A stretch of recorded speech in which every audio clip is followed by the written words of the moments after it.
మత్స్యకారుల కోసం ఫిషింగ్ హార్బర్లు జగన్ నిర్మిస్తే నువ్వు చేస్తా ఉన్నది ఏందయ్యా? దీన్ని కూడా దోచుకునే కార్యక్రమం చేస్తా ఉన్నావు ప్రైవేట్ వాళ్ళకిచ్చి.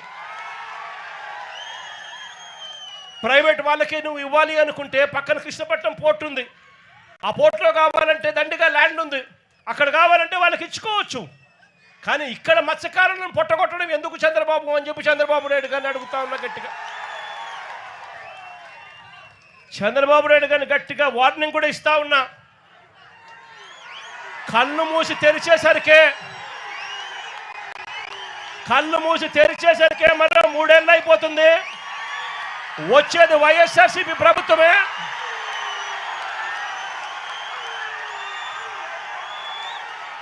ఈ ప్రైవేట్ డిఫెన్స్ కంపెనీని ఇక్కడి నుంచి షిఫ్ట్ చేస్తారని చెప్పి కూడా చెప్తా ఉన్నాం.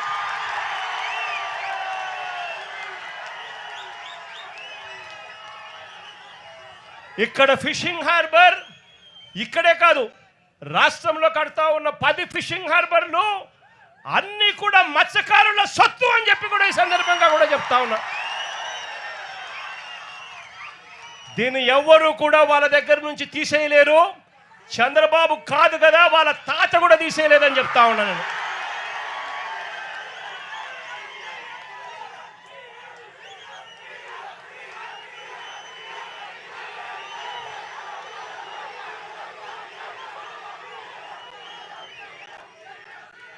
ఇంకా అన్నిటికన్నా విచిత్రం ఏమిటో తెలుసా? చివరికి చంద్రబాబు నాయుడు గారు ఇక్కడ మత్స్యకారులకు మేలు చేయాల్సిన చోట మేలు చేయకపోగా వారి కడుపు మీద తంతా ఉన్నాడు చంద్రబాబు నాయుడు గారు. ఇక్కడే ఈ ప్రాంతంలోకి ఎవరూ కూడా రాకూడదు. ఇది ఆంధ్ర రాష్ట్రానికి సంబంధించిన ఫిషింగ్ ఏరియా. స్ట్రిక్ట్గా రూల్స్ ఉన్నాయి.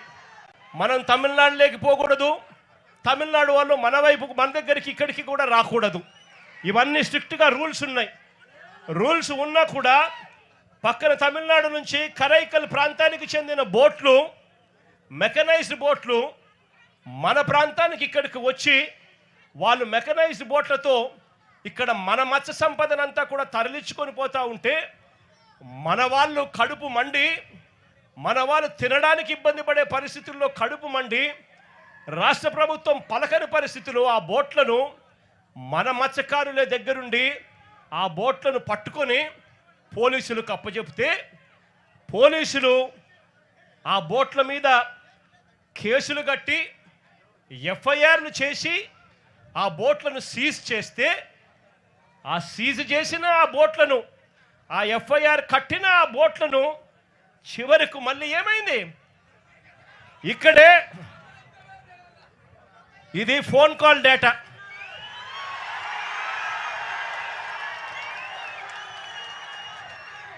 బీదా సోదరులు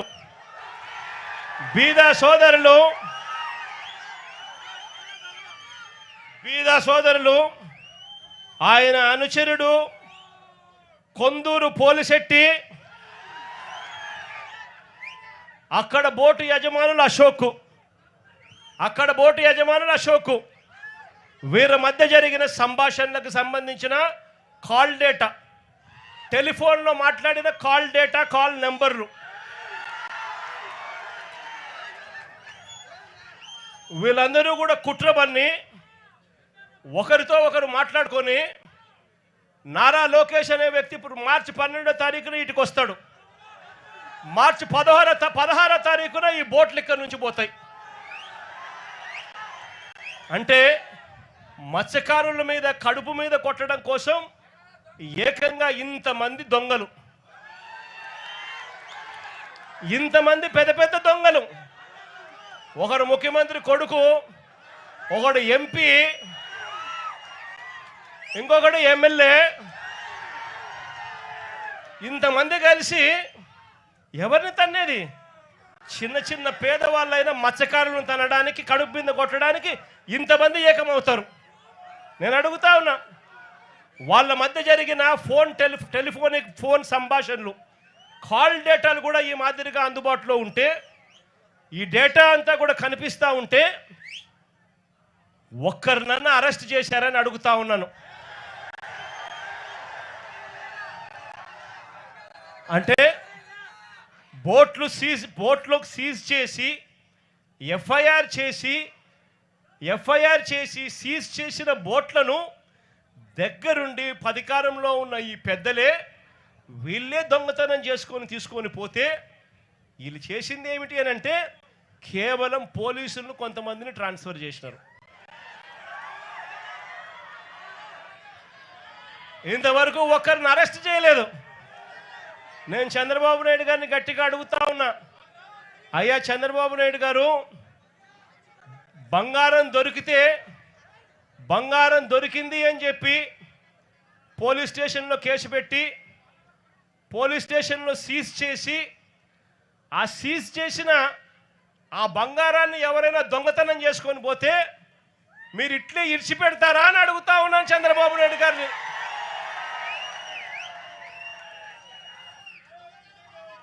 మత్స్యకారులు అంటే ఇంత చులకనగా ఉన్న ఈ పెద్ద మనిషి చంద్రబాబు నాయుడు గారికి గట్టిగా బుద్ధి చెప్పే రోజులు త్వరలోనే వస్తాయని చెప్పి,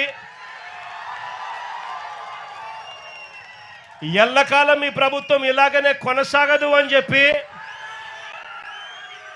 గట్టిగా చంద్రబాబు నాయుడు గారిని గట్టిగా మందలిస్తా ఉన్నాం. ఇదే పెద్ద మనిషి చంద్రబాబు నాయుడు గారికి చెప్తా ఉన్నా, ఇక్కడే ఎంపీలు ఫోన్లు చేస్తారు, కొంతమంది మత్స్యకారులకు 10 లక్షల రూపాయలు డబ్బులు ఇస్తారు, వాళ్ళ ఇల్లు కలిసి దొంగతనం చేసే దాంట్లో పాత్రదారులు అవుతారు. ముఖ్యమంత్రి కొడుకు దగ్గరుండి ఆశీస్సులు ఇస్తాడు. మార్చి 12వ తారీఖు ఆయన వచ్చి చేసుకోపోండి అని ఆశీస్సులు ఇస్తాడు. మార్చి 16వ తారీఖున దొంగతనం జరుగుతుంది.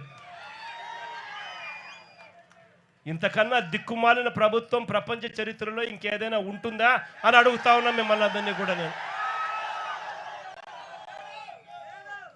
అందరికీ కూడా ఒకటే చెప్తా ఉన్నా, చంద్రబాబు నాయుడు గారి వల్ల ఇవాళ రాష్ట్రంలోని ప్రతి సెక్షన్ కూడా, ప్రతి ఒక్కరూ కూడా ఈ పొద్దు చంద్రబాబు నాయుడు గారిని చీదరించుకుంటా ఉన్న పరిస్థితి. ఎన్నికలప్పుడేమో సూపర్ 6లని, సూపర్ 7లని, బాండ్లని ఇంటింటికి వచ్చి ప్రతి ఒక్కరిని మోసం చేశాడు. ఎన్నికలు అయిపోయిన తర్వాత గతంలో వైఎస్ఆర్సీపీ ప్రభుత్వంలో ఉన్న పథకాలన్నీ రద్దు చేశాడు. ఆయన పెడతానన్న బిర్యానీ కూడా తీసేసినాడు. చివరికి పలావ్ పోయింది, బిర్యానీ పోయింది. మరోవైపు చూస్తే చదువుకుంటున్న పిల్లలకు ఫీజులు అందక, ఫీజు రీయింబర్స్మెంట్, విద్యా దీవెన, వసతి దీవెన అందక పిల్లలు చదువులు మానేస్తా ఉన్న పరిస్థితులు. మరోవైపు చూస్తే గవర్నమెంట్ స్కూళ్ళు ఇవాళ అన్యాయమైన పరిస్థితులకి పోతా ఉన్న పరిస్థితులు. గోరుముద్ద కింద మనం తీసుకొచ్చిన పథకం ఈరోజు చిన్నారులు మంచి భోజనం కూడా పెట్టలేని పరిస్థితిలో ఈ రాష్ట్ర ప్రభుత్వం పనిచేస్తూ ఉంది. పిల్లల చేతుల్లో ట్యాబులు కనపడాల్సిన చోట ఇంగ్లీష్ మీడియం బడుల కింద గవర్నమెంట్ బడులు జరగాల్సిన చోట పిల్లలకు ఈరోజు నాసిరకం చదువులు అందుతూ ఉన్నాయి. మరోవైపున చూస్తే ఆరోగ్యశ్రీ పథకం పూర్తిగా పడకేసింది. పేదవాడు ఈరోజు ఎక్కడైనా కూడా వైద్యం అందాలి అని అంటే లక్షలు ఈ పొద్దు పేదవాడు వైద్యం కోసం కడితే తప్ప వైద్యం అందని పరిస్థితి. ఇక్కడ కూడా నా దగ్గరికి ఎవరో ఒక బోర్డు పట్టుకొని వచ్చినారు, అన్నా నా పరిస్థితి ఇట్లుందన్నా, మా కుటుంబ సభ్యుల పరిస్థితి ఇట్లుంది అని చెప్పి ఇక్కడికి కూడా ఎవరో వచ్చి బోర్డు పట్టుకొని వచ్చినారు. అదే మన ప్రభుత్వ హయాంలో ఏకంగా ఆరోగ్యశ్రీని 25 లక్షల దాకా ఉచితంగా చేసే వైద్యాన్ని పెంచి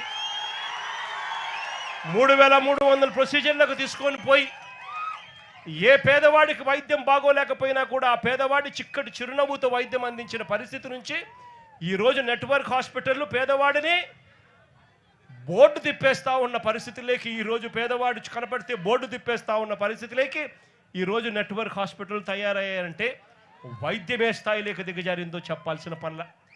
మరోవైపున చూస్తే ఉచిత పంటల బీమా గాలికి ఎగిరిపోయింది. మరోవైపున రైతులకు ఏ ఒక్కరికి కూడా కనీస గిట్టుబాటు ధరలు రాని పరిస్థితిలో, ఏ పంటకు గిట్టుబాటు ధరలు రాని పరిస్థితిలో ఉంది. ఈరోజు రైతాంగం పరిస్థితి అంతే.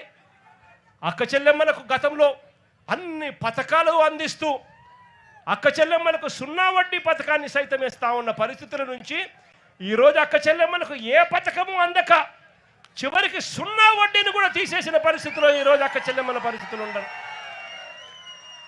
అన్ని రకాలుగా ఈరోజు ప్రజలు చంద్రబాబు నాయుడు గారిని తిడతా ఉన్న పరిస్థితులు. ఇలాంటి పరిస్థితుల మధ్య ఈ పెద్ద మనిషి చంద్రబాబు నాయుడు గారి ప్రభుత్వం దేవుడు చూస్తూ ఊరుకోడు, ప్రజలు దేవుడు మొట్టికాయలు వేసే రోజులు త్వరలోనే ఉందని చెబుతూ మీ అందరికీ కూడా భరోసా ఇస్తా ఉన్నా. కన్ను మూసుకొని కన్ను తెరిచేసరికి మన ప్రభుత్వం వస్తుంది. మన ప్రభుత్వం వచ్చిన తర్వాత మిమ్మల్ని అందరినీ కూడా ఈ ఫిషింగ్ హార్బర్ మీ హక్కుగానే ఇస్తాము. అంతేకాదు ఈ ఫిషింగ్ హార్బర్ల పరిధిలో ఉన్న ప్రతి మత్స్యకార కుటుంబానికి కూడా చెప్తా ఉన్నాను, ఆ పరిధిలో ఉన్న ప్రతి కుటుంబానికి కూడా మంచి జరిగించే విధంగా వాళ్ళందరినీ కూడా గ్రూప్స్ కింద ఫామ్ చేసి ఒక్కొక్క బోటుకు 10 మందిని 12 మందిని ఒక్కొక్క బోటుకు యజమానుల కింద చేస్తూ వాళ్ళందరినీ కూడా ఇంతకుముందు నేను చెప్పినట్టుగా 10% వాళ్ళు కడితే చాలు, 90% రాష్ట్ర ప్రభుత్వం లోన్ల కిందను గ్రాంట్ల కిందను ఇస్తూ వాళ్ళందరినీ ఓనర్లుగా చేసి ఈ ఫిషింగ్ హార్బర్లను వాళ్ళకు అంకితం చేస్తామని కూడా ఈ సందర్భంగా ఖచ్చితంగా చెప్తా ఉన్నా. అదేవిధంగా ఇక్కడికి వస్తూనే పాలెం మత్స్యకారులు కొంతమంది పట్టపు కార్పొరేషన్ కావాలని అడుగుతా ఉన్నారు. 56 కార్పొరేషన్లు పేదల కోసం మన ప్రభుత్వ హయాంలో అడిగిన వాళ్ళకి ఎవరికి కూడా కాదనుకోకుండా కార్పొరేషన్ ఇచ్చాం. నా దృష్టికి వచ్చిన ఈ పట్టపు కార్పొరేషన్ కూడా అధికారంలోకి వచ్చిన 3 నెలల్లోనే పూర్తి చేసి అది కూడా మీకు ఇస్తామని కూడా చెప్తా ఉన్నా.